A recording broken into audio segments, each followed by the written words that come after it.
นี่ก็เป็นภาพบรรยากาศกระเจ้ากินข้าวเที่ยงนะกินข้าวเที่ยงอยู่บริเวณเมนป่าซา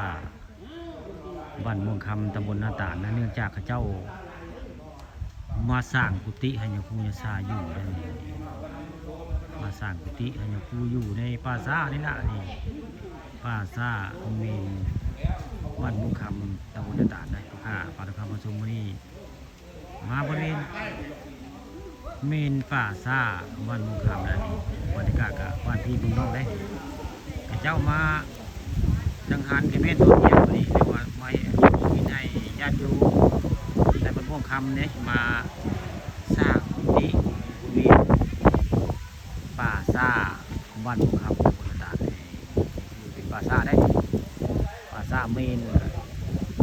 มียาคูมาอยู่องค์นึงนะมาอยู่นึงเลยเจ้าก็เลยร่วมด้วยช่วยกันเนาะเลือกเครื่องมาเรื่อยอยู่ในป่าซานี่ละสร้างกุฏิให้ยาคูยาซาเพิ่งอยู่ได้นี่ยาคูองค์ใหม่เพิ่งมาอยู่ได้เพิ่นมาวิเวกในป่าซาแล้วยังบ่มีกุฏิให้เพิ่นว่าอย่างนี้เห็นยาคูนี่แหละนี่มาอยู่แล้ววันนี้สิได้สร้างกุฏิเพิ่นเด้นี่ฮะกุฏิดังนี้แหละ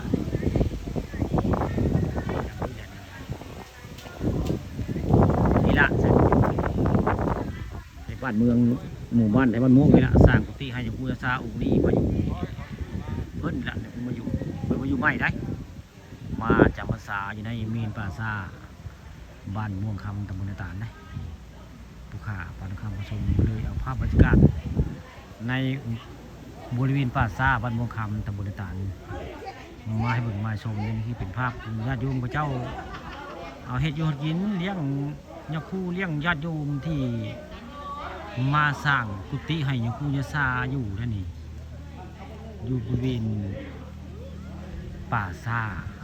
บ้านม่วงคำตำบลนาตาลนั่นนี่คือเป็นกุฏิแล้วนี่กุฏิสร้างให้ยาคูอยู่เลยนี่คักอะไรก็เจ้าสร้างไว้นี่นี่นะกุฏิป่าซาบ้านม่วงคำตำบลนาตาลได้สร้างโดยไทยบ้านไทยเมืองบ้านม่วงคำได้สร้างให้เพิ่นอยู่